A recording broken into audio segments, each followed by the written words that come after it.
I'm Angus Davis from escapement I'm passionate about high-end watches and write about what I love.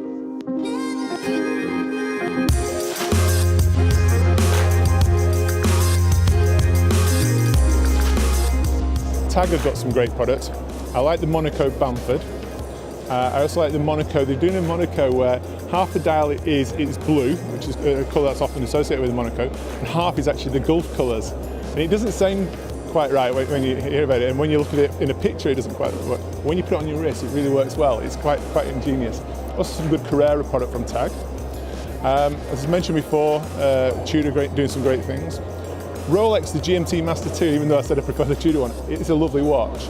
Now in steel with the what I would call the Pepsi bezel, the blue and red bezel, that's the unofficial name. And then there's the independent brands, and that's where my heart lies, I have to be honest. I love independent watchmaking. It's a great products from people like Maurice Grossman, Urban Jurgensen. Those are the guys who really excite me because they're making very small numbers, beautiful high-end craftsmanship. Grunewald from Holland as well, great watches. The standout products for me, Longines annual calendar, £1,500. An annual calendar, just to explain to your viewers who don't perhaps know what an annual calendar is. An annual calendar will display the day and the month, and the date, and it'll show you the month, and it will make an allowance on the 30th or the 31st of the month. It will know that how many days are in the month, and so on the 30th it will say, oh, okay, I'm in June, I go to the 1st tomorrow. The only exception is when you get to the 28th of February, where you have to manually adjust it to the 1st of March. If you want the watch to have the intelligence to make that calculation, it's a perpetual calendar. But £1,500 for an annual calendar, unbelievable. In many ways, that's the power of Swatch. They bring a lot of economies of scale to the table, and they deliver a credible product for the price point. 2 to 5, I'm probably erring towards Tudor.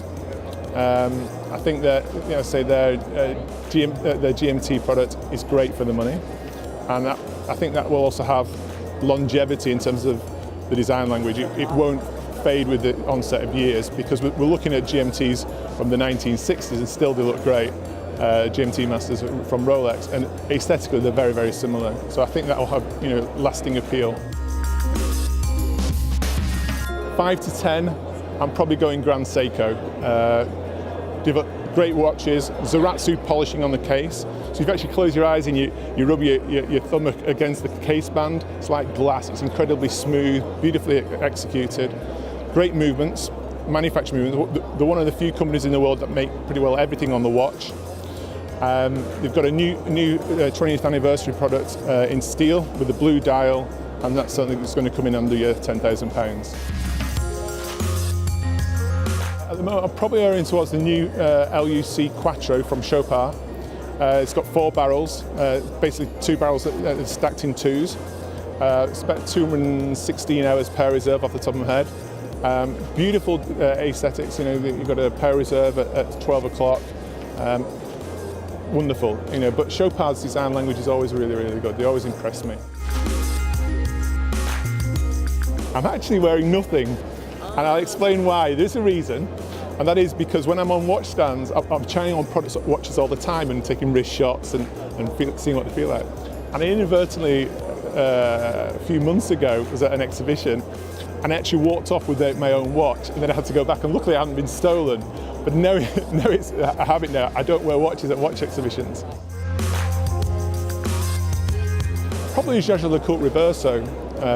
It's got a great story. You've got this reversible case designed so that when you had the times of the Raj and British Army officers playing polo, if the ball hit the glass, it would shatter. You would reverse it. You'd have a steel back, and it would protect the watch. Art Deco design, and it still looks perfect now. So they're still making reversos, and it's one of those watches that will never be. It's not a passing trend. There's no fashion aspect about it. It'll always look applicable to the moment. Click here to watch more of Angus, or click here to find out even more about Baselworld. Never miss a Barrels video by clicking the subscribe button.